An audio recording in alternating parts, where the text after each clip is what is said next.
Welcome to Daily News Brief, your clear, concise look at today's top headlines. If you find this update helpful, don't forget to like and subscribe so you never miss a story that matters. Former United States President Donald Trump urged Ukrainian President Volodymyr Zelenskiy to make a deal with Russia to end the war. Trump stated that Russia is a very big power, while Ukraine is not, following a summit where Vladimir Putin reportedly demanded more Ukrainian land. A source familiar with the matter revealed that Trump told Zelensky that Putin offered to freeze most front lines if Kyiv ceded all of Donetsk. Donetsk is an industrial region and one of Moscow's main targets. Zelensky rejected the demand, as Russia already controls a fifth of Ukraine, including about three-quarters of Donetsk province. Trump also agreed with Putin that a peace deal should be pursued without the prior ceasefire that Ukraine and its European allies have demanded. Zelensky planned to meet Trump in Washington, while Kyiv's European allies vowed to back Ukraine and tighten sanctions on Russia. The meeting between Trump and Putin, the first United States-Russia summit since the start of the war, lasted only 3 hours. Trump stated on Truth Social that all parties determined the best way to end the war is a direct peace agreement, not a ceasefire agreement. Russia likely welcomed Trump's comments, as they align with Moscow's public position of wanting a full settlement. The war has caused significant casualties on both sides, including thousands of mostly Ukrainian civilians. Before the summit, Trump insisted on a ceasefire, but afterward he said he would schedule a meeting with Putin after talks with Zelensky. Putin did not signal any change in Russia's demands, including a veto on Kyiv's North Atlantic Treaty Organization membership. In an interview with Fox News, Trump indicated he and Putin had largely agreed on land transfers and security guarantees for Ukraine. Trump believed they were close to a deal, but Ukraine would have to agree. Zelensky has consistently said he cannot concede territory without constitutional changes, and sees Donetsk's fortress cities as crucial. A hiker in Tennessee tragically died after being bitten by a venomous snake at Savage Gulf State Park. Officials believe the hiker made a fatal mistake by picking up the snake. First responders arrived at the scene around 12:30 p.m. last Friday, finding the man just half a mile down a trailhead. Despite life-saving efforts, the hiker succumbed to his injuries at a local hospital. The Grundy County Emergency Management Agency believes the snake was likely a timber rattlesnake. This highly venomous species is found throughout the eastern United States. Witnesses reported seeing the hiker pick up the snake, which then bit him on the hand. Although the full cause of death is yet to be released, it is believed to be related to an allergic reaction. Matthew Griffith of the Grundy County Emergency Management Agency offered condolences to the hiker's family. He also recommended carrying first aid supplies and being mindful of wildlife during outdoor activities. Griffith strongly urged people to avoid handling snakes if encountered. The Grundy County Emergency Management Agency website describes timber rattlesnakes as the largest and most dangerous venomous snake in Tennessee. These snakes can grow up to 5 feet long and have a distinctive triangular head, vertical pupils, and a rattle on their tail. While venomous, timber rattlesnake bites are rarely fatal, with less than 1 in 600 resulting in death. The Smithsonian National Zoo and Conservation Biology Institute considers this species more docile than other rattlesnakes. Timber rattlesnakes primarily prey on small rodents and often remain still when encountered. A Reddit post showcased surprisingly high prices for small items at a Goodwill store. The original poster expressed frustration with these inflated prices, sharing pictures of the overpriced trinkets. Thrifting has become increasingly popular in recent years, especially among younger people. They see thrift stores as a source of affordable, quality items that promote sustainability. The Trump administration tariffs on imported goods further boosted the appeal of secondhand shopping. Rising prices on imported clothing from major retailers have driven consumers to seek budget-friendly alternatives. ThredUp, a significant secondhand clothing retailer, projects substantial growth in the coming years. They predict the United States market will reach $73 billion by 2028. This growth is generally positive for thrift stores, which often compete with inexpensive fast fashion. Fast fashion contributes significantly to global pollution and landfill waste. Thrift stores, by reselling durable clothing, reduce the need for frequent wardrobe replacements. This practice significantly benefits the environment. This particular Goodwill store might be taking advantage of the increased demand for secondhand goods. While these prices are unusual for thrift stores, they have still angered many shoppers. The attraction of thrift stores has always been their affordability and support for a circular economy. These high prices contradict that traditional appeal. The United States government has been accused of placing tracking devices in advanced computer chip shipments. This action is intended to monitor the potential diversion of these chips to China. China state media, Xinhua, criticizes this practice, labeling the United States a surveillance empire. Reuters previously reported on the United States authorities secretly placing these tracking devices. The goal is to detect if chips subject to export restrictions are being sent to China. Xinhua published a commentary titled, "America Turns Chip Trade into a Surveillance Game." The commentary references reports of the United States embedding trackers in shipments. It accuses the United States of operating the world's largest intelligence network. The United States has increased restrictions on advanced chip exports to China in recent years. This is part of a larger technological competition between the two nations. These actions follow accusations from the United States and its allies about China. They claim China might use exported products, like telecommunications equipment, for surveillance. In 2022, the Biden administration banned the sale and import of new telecommunications equipment from several Chinese companies. These companies included Huawei, and the ban was enacted citing national security concerns. Xinhua accuses the United States government of viewing its trading partners as rivals. The commentary suggests that if United States chips are viewed with suspicion, customers may seek alternatives. The American Heart Association and American College of Cardiology released new guidelines to address hypertension. These are the first updated guidelines for clinicians since 2017. The guidelines recommend Americans limit their alcohol consumption. While abstaining from alcohol is ideal, men should have no more than 2 drinks per day. Women should limit themselves to no more than 1 drink daily. A recent report indicated that both systolic and diastolic blood pressure rise with increased alcohol intake. The report also showed that those who avoid alcohol have the lowest hypertension risk. Reducing alcohol intake by 50% can lead to healthier blood pressure levels. The updated guidelines now advise doctors to treat stage 1 hypertension. The 2017 guidelines only recommended treatment for stage 2 hypertension. Previously, lifestyle changes and medication were prescribed for systolic blood pressure of 140 millimeters of mercury or higher. Now, clinicians are advised to recommend lifestyle changes for those in the 130 to 139 millimeters of mercury range. The guidelines also emphasize reducing sodium intake to minimize hypertension. Individuals should limit sodium to 2,300 milligrams per day, ideally aiming for 1,500. Most adults consume excess sodium from processed and restaurant foods. The guidelines encourage checking sodium content and using potassium-enriched salt substitutes. President Trump is facing renewed scrutiny regarding the handling of Ghislaine Maxwell, an alleged accomplice of Jeffrey Epstein.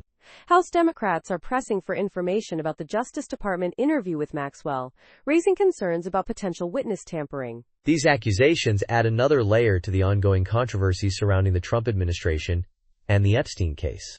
Ari Melber of MSNBC has been reporting on these developments and recently interviewed political strategist James Carville. This interview provides further insight into the political ramifications of this situation. The House Democrats have specifically requested all documents and information related to Maxwell's treatment by the Department of Justice. This request aims to determine if any undue influence or special treatment was given to Maxwell. The focus is on whether Maxwell received preferential treatment due to her connections. The potential consequences of this investigation could be significant for the Trump administration. Melber's reporting has brought this issue to the forefront of public attention. He has been consistently covering the Epstein case and its related developments. Carville's perspective adds a seasoned political analysis to the situation. He is known for his sharp insights and strategic understanding of political dynamics. The interview with Carville is available on Melber's YouTube channel. Viewers can subscribe to the channel for ongoing updates and analysis. This developing story continues to raise important questions about accountability and potential misconduct. The Trump administration may escalate its budget dispute with Congress this week by permanently withholding some federal funds. This tactic, known as a pocket rescission, allows the executive branch to cancel congressionally approved funding without a vote. The affected funding is set to expire at the end of the fiscal year on September 30th. It is uncertain how Congress will react, as Republicans, who control both chambers, have largely supported the administration's past spending freezes. The Government Accountability Office, an independent congressional watchdog, ruled this summer that the administration unlawfully withheld $100 million in federal library funding. Other frozen funds include those for a Montana Children's Paleontology program, copyright and artificial intelligence research, and librarian training assistance. While Senators Susan Collins and Lisa Murkowski have objected to the practice, most other Republican lawmakers have remained silent. Some Republicans have previously urged the administration to release frozen funds, such as $6 billion in education funds and National Institutes of Health research funding. Senator Patty Murray, the top Democrat on the Appropriations Committee, has called for all blocked funding to be released. However, other Republicans, like Senator Jim Banks, support reduced spending. Democrats claim the administration has withheld over $420 billion in bipartisan-approved funding. Emory University law professor Matthew Lawrence argues that these unprecedented delays reduce government accountability. Republican Senator Susan Collins, who chairs the Senate Appropriations Committee, believes passing funding bills for the next fiscal year is the best way to assert congressional authority. However, some Democrats argue this is futile if the administration ignores them. White House Budget Director Russ Vought claims the freezes are for programmatic review, but the Government Accountability Office has ruled some of the delays unlawful. A recent analysis suggests Oregon is among the worst states to move to. This is a significant drop from its previous higher ranking. The analysis compared Oregon to other states based on several factors. These factors include affordability, safety, and access to health care. Oregon received particularly low scores for affordability and safety. It ranks poorly for affordability and safety compared to other states. The report also highlights Oregon's vulnerability to environmental hazards. Neighboring Washington state ranked much higher than Oregon. Washington performed better in affordability and health care. However, both states share similar challenges related to crime. States ranking worse than Oregon include California and New Mexico. Top-ranked states include Utah and Idaho. This analysis provides insights into Oregon's challenges in attracting residents. Affordability and quality of life are significant factors in relocation decisions. Artificial intelligence is causing widespread anxiety, impacting areas from the environment to job security. It is also contributing to the spread of misinformation, government surveillance, and even mental health issues. While many students are joining artificial intelligence startups, one former Massachusetts Institute of Technology student dropped out due to a different fear. Alice Blair left because she believes artificial general intelligence, or superhuman artificial intelligence, could lead to human extinction. Blair, who enrolled in 2023, expressed her concern to Forbes, stating she believes she might not live to graduate. She now works as a technical writer at the Center for Artificial Intelligence Safety and has no plans to return to Massachusetts Institute of Technology. Blair joined the Center for Artificial Intelligence Safety, hoping to connect with others interested in artificial intelligence safety. Nikola Yurkovic, a Harvard alumnus involved in his school's Artificial Intelligence Safety Club, understands Blair's perspective. He believes that if careers are automated soon, time spent in college subtracts from potential working years. Yurkovic estimates artificial general intelligence is approximately 4 years away, and full economic automation within 5 or 6. Developing artificial general intelligence, a system matching or exceeding human intelligence, is a primary goal for many in the artificial intelligence industry. Open Artificial Intelligence Chief Executive Officer Sam Altman considers their artificial intelligence model, Generative Pre-trained Transformer 5, a significant step toward artificial general intelligence. However, many experts doubt we are close to creating such a powerful model. Gary Marcus, an artificial intelligence researcher, believes achieving artificial general intelligence in the next 5 years is unlikely, calling it marketing hype. He emphasizes unresolved issues like hallucinations and reasoning errors in current models. While acknowledging real harms from artificial intelligence, Marcus considers extinction a far-fetched scenario. Mortgage rates have fallen this week, offering potential homebuyers a slight advantage. Freddie Mac reports the national average for a 30-year fixed mortgage is down to 6.58%. The 15-year fixed mortgage rate has also decreased to 5.71%. While experts do not anticipate rates dropping below 6% this year, these are the lowest rates observed since October 2024. If you are considering purchasing a home in 2025, now might be an opportune time to secure a mortgage. It is advisable to select a lender that offers a rate buy-down option. This allows you to relock your interest rate if market rates decline before you finalize your home purchase. Zillow data provides current mortgage rates, including a 30-year fixed rate at 6.47% and a 20-year fixed rate at 5.98%. The 15-year fixed rate is reported at 5.63%. Zillow also provides current refinance rates, with the 30-year fixed rate at 6.52%. The 20-year fixed refinance rate is listed at 6.16%, and the 15-year fixed refinance rate is at 5.78%. Remember, these are national averages and rounded to the nearest hundredth. Your mortgage interest rate significantly influences your monthly payment amount. A mortgage interest rate is essentially a fee you pay for borrowing money, expressed as a percentage. You can select either a fixed rate or an adjustable rate mortgage. With a fixed rate mortgage, your rate remains constant for the entire loan term. Atari co-founder Nolan Bushnell declined a significant opportunity presented by his former employee, Steve Jobs. Jobs offered Bushnell one-third ownership of Apple for $50,000 in the 1970s. With Apple currently valued at over $3 trillion, Bushnell missed out on a potential $1 trillion return. However, Bushnell does not regret his decision. He believes his life, and possibly Apple's success, might have been different had he accepted. Bushnell first recognized Jobs' potential, while Jobs worked at Atari as a technician and game designer. Jobs was a skilled problem solver, but his strong personality sometimes caused friction. Bushnell strategically scheduled Jobs for night shifts, knowing Jobs' friend, Steve Wozniak, would often assist him. This collaboration led to contributions on projects such as the game Breakout. Jobs often pointed out the shortcomings of other employees, highlighting his own abilities. Bushnell recognized Jobs' brilliance, but also acknowledged his complex nature. In a 2015 interview, Bushnell described Jobs as difficult, but undeniably intelligent. He noted that Jobs frequently reminded others of his superior intellect, creating social challenges.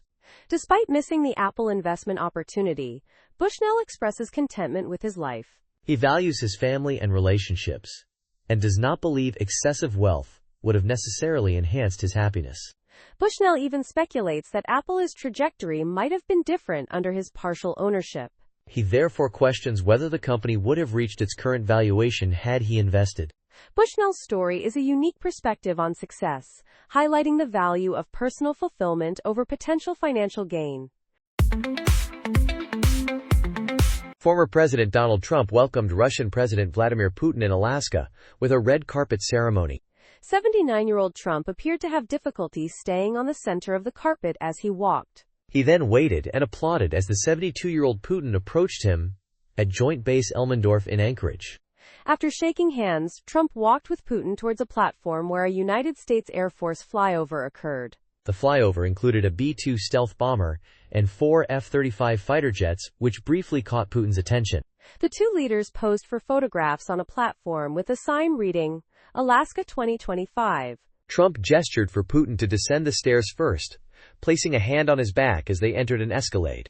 They appeared comfortable together, chatting as they walked to the United States government vehicle. Putin smiled and waved to the press corps once inside the vehicle. The summit was viewed globally as a potential step towards ending the war in Ukraine. While a ceasefire agreement was anticipated, no deal was reached in Alaska. Neither leader disclosed details about the discussions held during the meeting. Trump has received criticism for hosting Putin and other Russian officials on an active United States military base. Their previous meeting in Helsinki, Finland, in 2018, was widely considered a diplomatic failure for Trump. The meeting drew attention to Trump's difficulty walking in a straight line. Some have commented on the visual contrast of this meeting compared to previous presidential meetings. 3 women are suing a former Colorado jail commander and government agencies for allegedly watching strip search videos of over 100 female inmates. The lawsuit claims La Plata County and its sheriff's office failed to monitor access to the sensitive footage, despite knowing about the commander's history of alleged sexual impropriety. Edward Aber, the former commander, is already facing criminal prosecution for allegedly watching these videos over a 5-year period. The videos were recorded as part of the jail's intake process by female deputies using body cameras. Aber allegedly watched the videos multiple times, often weeks or months after they were recorded. The county has declined to comment on the active litigation. This is not the first lawsuit involving this jail. Another was filed last month regarding the death of an inmate. Aber was placed on paid leave in July 2024 during an investigation into alleged sexual conduct and harassment. He resigned that same month, but the investigation prompted a review of his computer use. Investigators found that Aber had accessed body camera footage over 3,000 times, mostly strip search videos. He allegedly accessed these videos without any legitimate reason, sometimes from home or hotels. Aber is charged with official misconduct and 117 counts of invasion of privacy. The lawsuit aims to include all women whose videos were allegedly viewed by Aber. Some videos were purged from the system, suggesting there may be more victims. The lawsuit alleges violation of the women's constitutional rights, including their right to privacy. While acknowledging the necessity of strip searches, the women's attorney emphasizes the need for limits on viewing such footage. He argues that unrestricted access erodes trust in the criminal justice system. Such incidents raise concerns about similar occurrences happening elsewhere, further damaging public trust. In a quiet Van Nuys neighborhood, a homeowner attached a train horn to a tree, creating a noisy disturbance for 2 months. While neighbors complained to the police, they also expressed concern for the homeowner's well-being. The homeowner, 50-year-old Gary Boyadzian, an unemployed car technician, was arrested on Wednesday. He had previously agreed to stop using the horn but activated it again, leading to his arrest. Boyadzian described the situation as a cry for help, claiming he had been wronged. Neighbors described him as a nice guy who was going through something difficult. The horn, similar to a big rig or train horn, was attached to a palm tree in his backyard. He had been setting it off in long bursts during the late afternoon and at night since June. One neighbor, Clara Espinoza, had not realized the horn was coming from Boyadzian's house. She expressed surprise when police arrived at his home on Wednesday. Espinoza described Boyadzian as a nice man and mentioned the increasing frequency of the horn blasts. Police officers spoke with Boyadzian at his door about a neighborly dispute. Officer Chase Lambert acknowledged the horn issue and mentioned ongoing efforts to resolve it. Boyadzian stated he had an issue with the local police department and a legal case involving someone who had wronged him. He claimed this situation cost him his job and everything he had. He also called the horn incident a cry for help and expressed frustration that neighbors had not spoken to him directly. Fruit prices in Enugu, Nigeria, have increased by over 60% since February. This price surge makes fruits like bananas, pineapples, and mangoes unaffordable for many families. Smoothie vendors have seen production costs double, leading to higher prices for consumers. Several factors contribute to these rising costs, including earth is overheating and higher transportation expenses. Insecurity in northern farming regions and increased export demand also play a role. One banana vendor noted that while exporting fruit is profitable, it reduces the domestic supply. This makes it difficult for average families to afford fruit daily. This price increase is not just a budget issue, but a sign of deeper food insecurity. Earth is overheating, disrupts growing seasons, and reduces crop yields.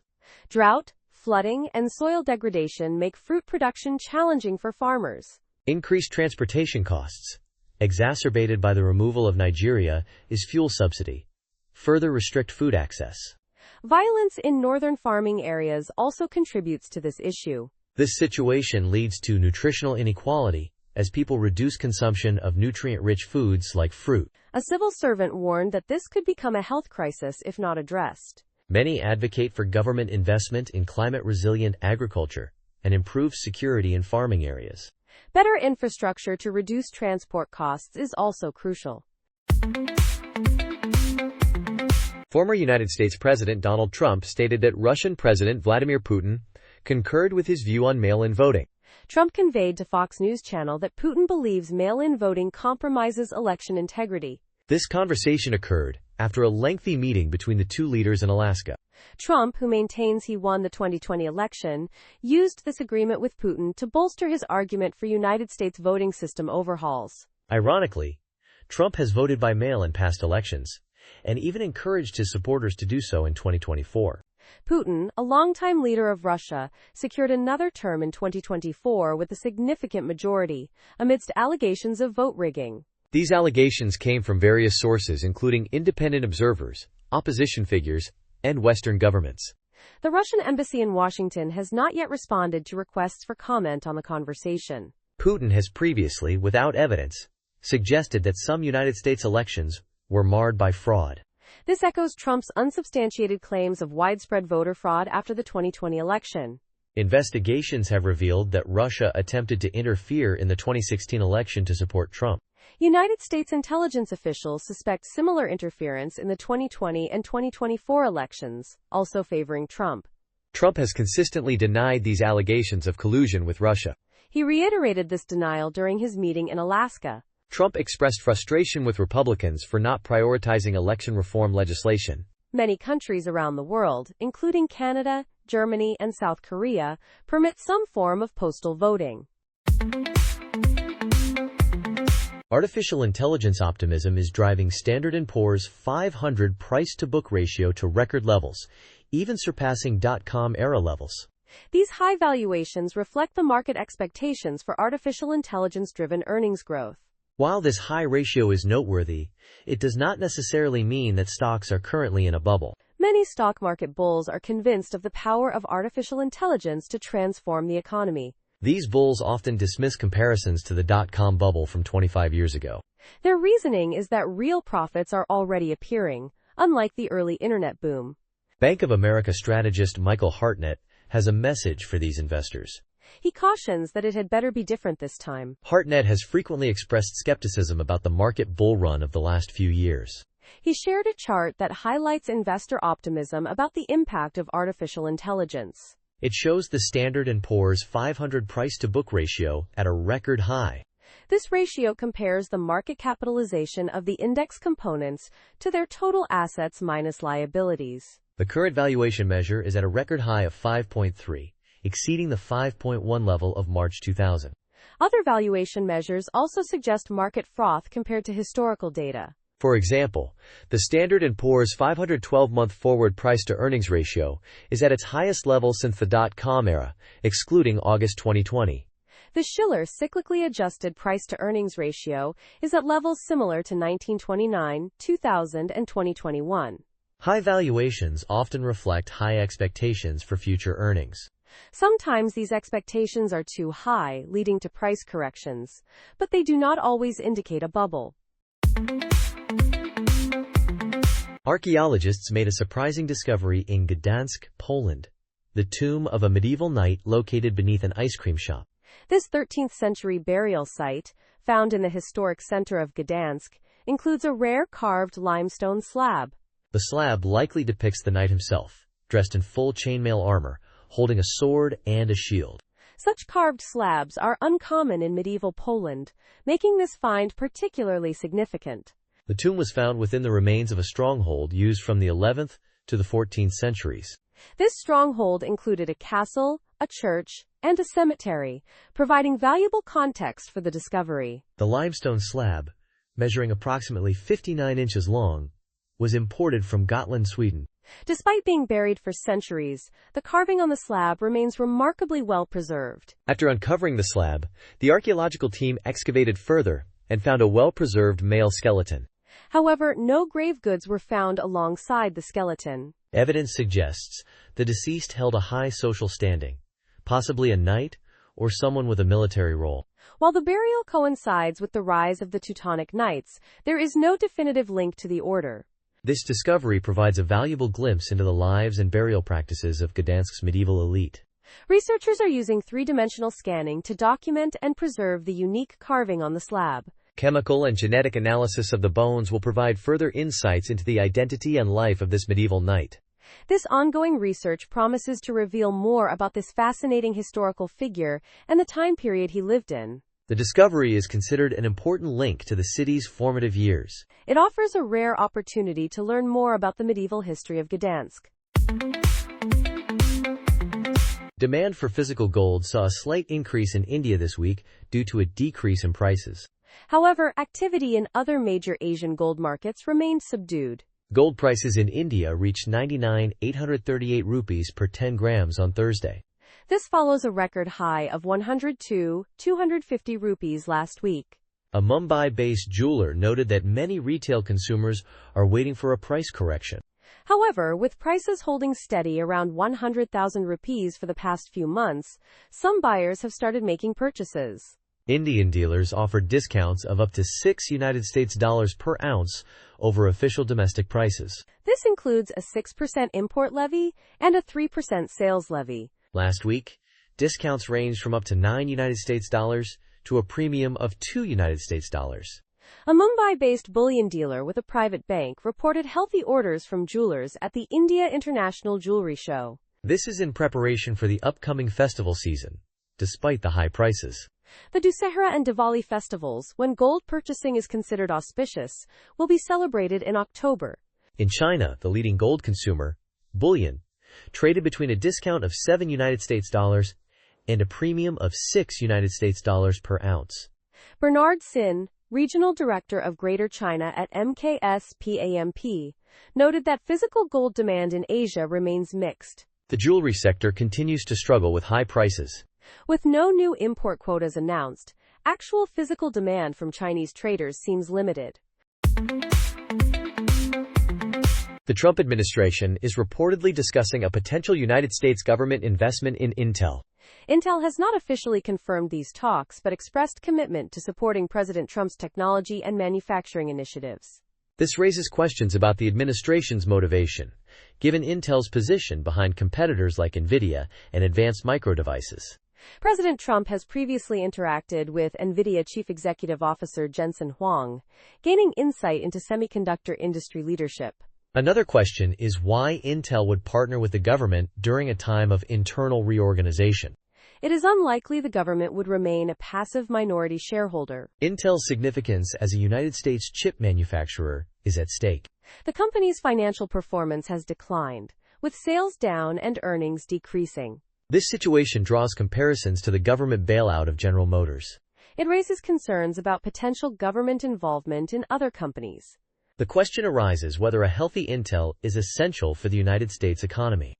The semiconductor industry is currently led by NVIDIA, Advanced Micro Devices, and Taiwan's Semiconductor Manufacturing Company. The United States economy could potentially rely on these companies for chips. The United States has a history of economic success through free market principles. Allowing Intel to succeed or fail on its own merits may be the best approach. This approach would allow current industry leaders to maintain their positions unless outcompeted. NVIDIA's upcoming earnings report will likely contrast sharply with Intel's recent performance. While both companies produce computer chips, their current situations are vastly different. 2 Minnesota fishermen discovered a submerged car in the Mississippi River using sonar technology. Authorities believe this discovery may be connected to a decades-old cold case. Fisherman Brody Locke told CNN affiliate WCCO he spotted the car with his sonar device. Divers located the vehicle and found human remains inside 3 days later. Stearns County Sheriff Steve Soika expressed concern that the car might break apart during retrieval. However, the 1960s-era Buick was brought to the surface relatively intact. Investigators matched the vehicle identification number to Roy Ben, who went missing in September 1967. Ben was last seen driving a 1963 metallic blue Buick Electra. The Stearns County Sheriff's Office believes the remains and items found in the car belonged to Mr. Ben. Ben was reportedly carrying a large sum of money when he disappeared. He was a 59-year-old businessman and owner of the St. Cloud Appliance Repair Service. Ben's wife had died the year before his disappearance. The search for Ben continued for months after his disappearance, and for over 5 decades. Benton County Sheriff Troy Hynek stated his office has received leads over the years, but none were successful. Roy Ben was declared legally dead in 1975, 8 years after his disappearance. The remains found in the Buick have been sent to a medical examiner for examination. The bronze statue of Brighty the Burro, a Grand Canyon mascot, was recovered from the wildfire-ravaged North Rim. The statue, weighing 600 pounds, was found with an ear missing and its front legs detached. Brighty was transported to the South Rim for assessment and potential restoration. The nearly century-old Grand Canyon Lodge where Brighty greeted visitors was destroyed in the fire. Park officials and conservation experts will determine if Brighty can be restored or if a new statue is needed. Social media users have expressed support for restoring the beloved burro statue. Many have shared memories of taking pictures with Brighty and reading the children's book about him.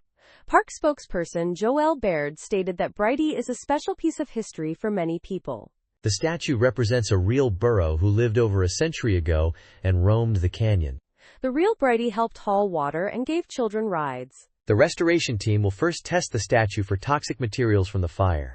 Depending on the damage, the park may work with a foundry to repair Brighty. The burro statue represents a small but important part of the North Rim restoration efforts. A special team will begin assessing the burned areas for soil stabilization and reseeding next week. The Dragon Bravo fire, started by lightning, burned for a week before rapidly spreading and causing evacuations. The National Park Service defended its fire management, citing unpredictable and extreme wind shifts.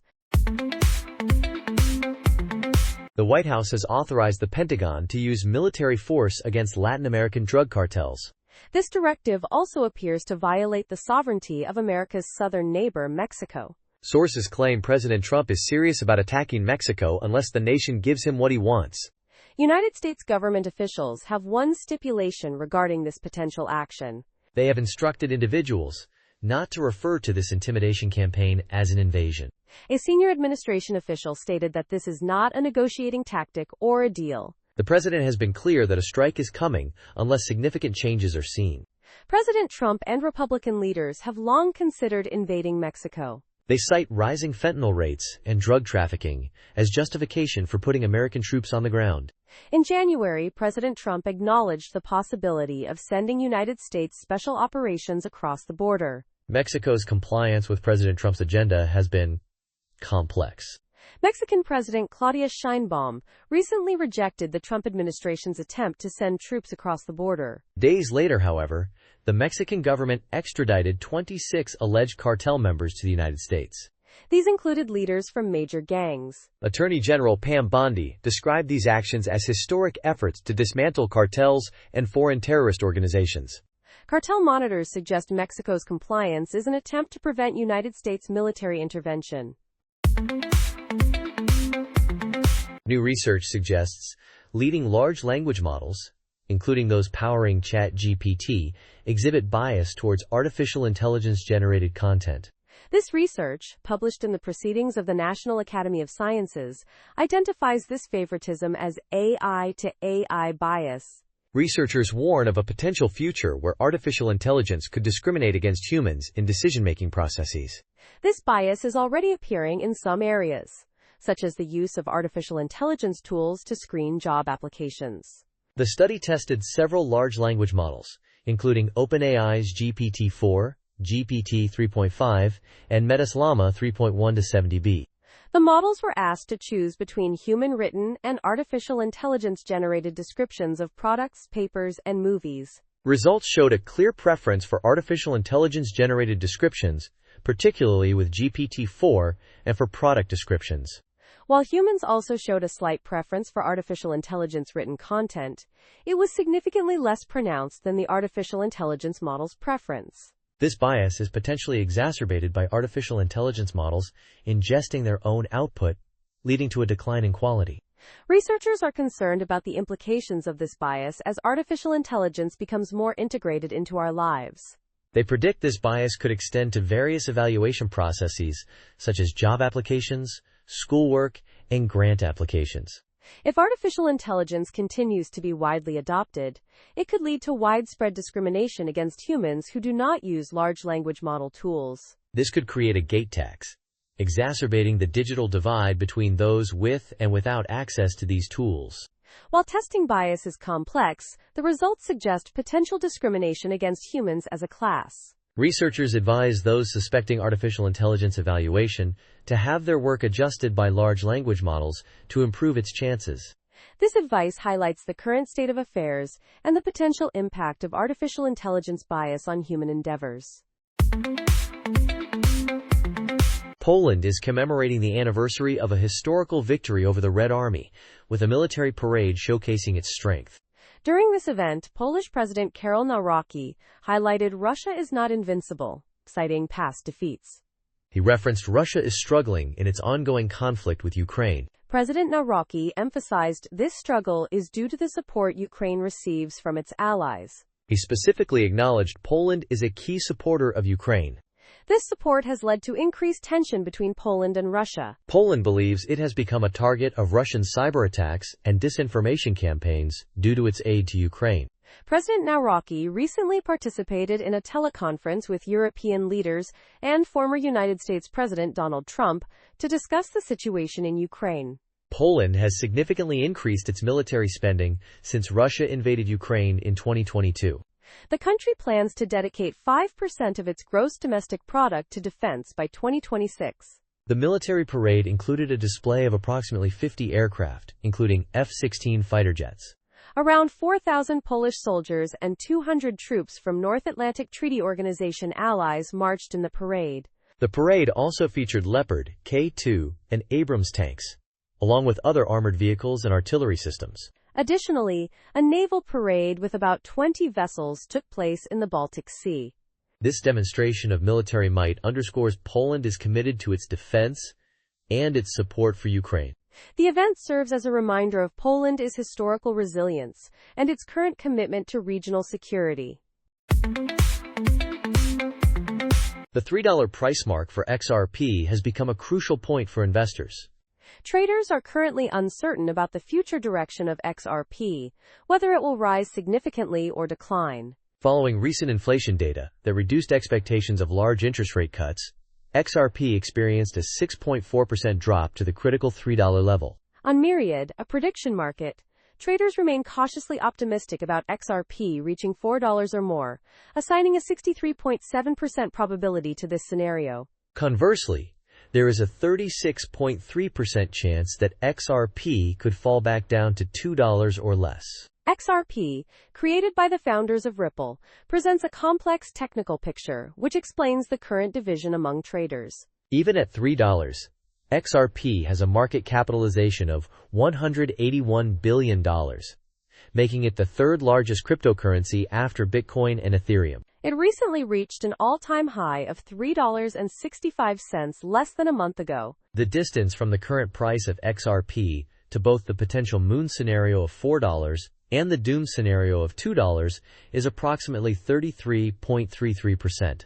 Therefore, the probability based on the percentage change required to reach either scenario is not a decisive factor. One commonly used indicator, the relative strength index, currently sits at 48 for XRP, slightly below the neutral mark of 50. This indicates a slightly bearish sentiment, but not enough to cause significant concern.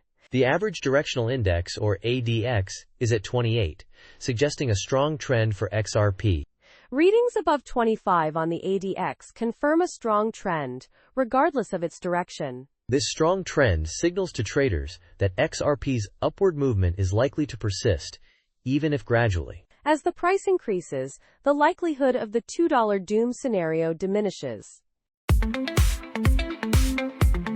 Major General Michael Turley, former Adjutant General of the Utah National Guard, has retired as a lieutenant colonel after an Army investigation.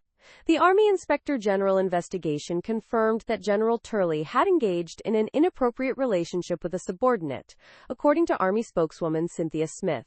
He will retire as a lieutenant colonel, the last rank in which he served honorably. The Army considers the matter closed and has not released further information about the investigation. General Turley's retirement at a lower rank was determined by the Army Grade Determination Review Board.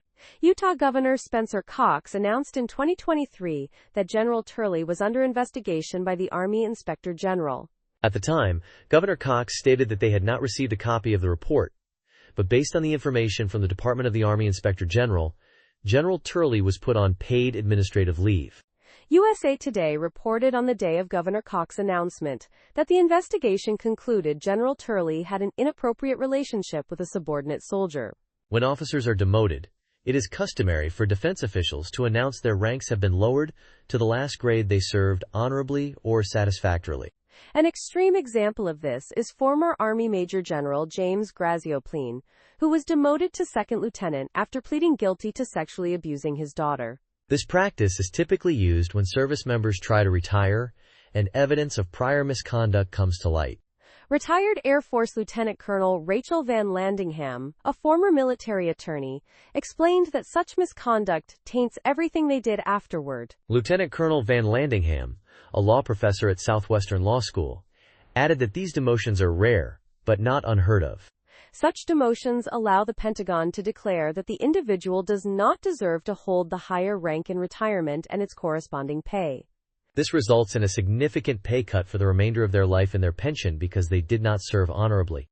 This action underscores the importance of maintaining high standards of conduct throughout a military career.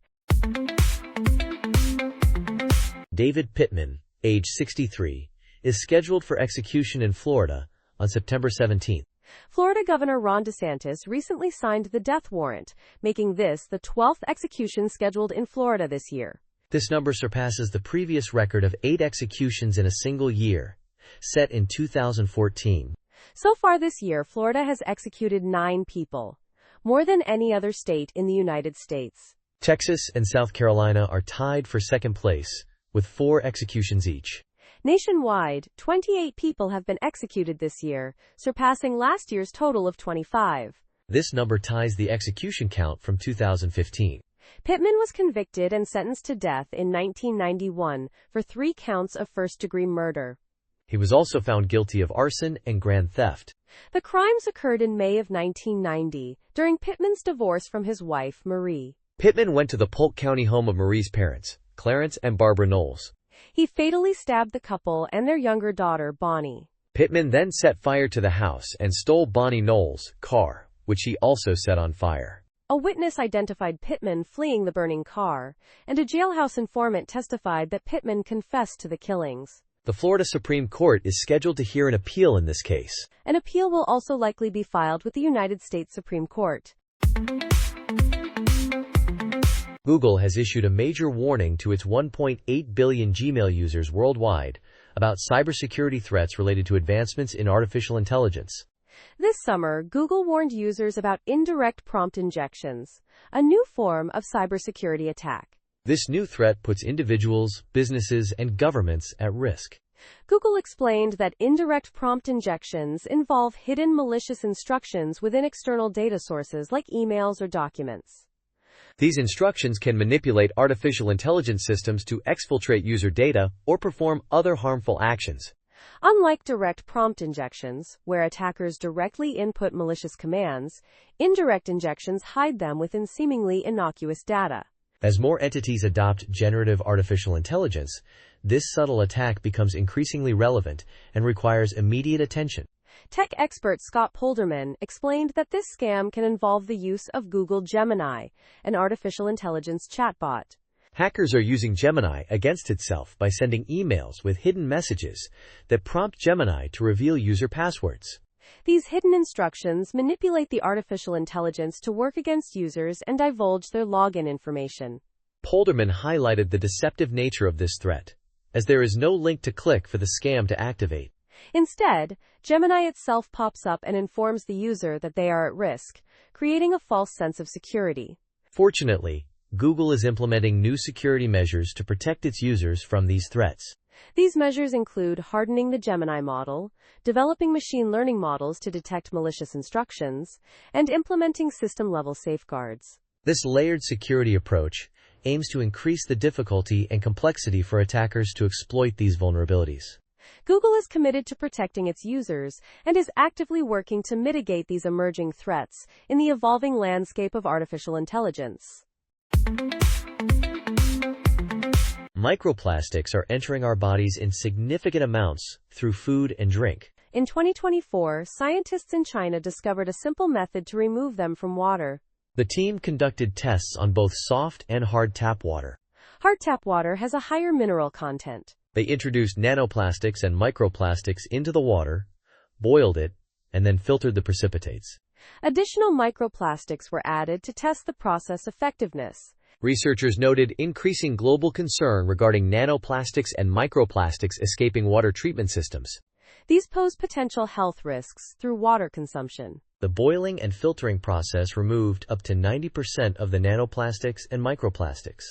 The effectiveness varied depending on the water type. This method is accessible to most people using standard kitchen equipment.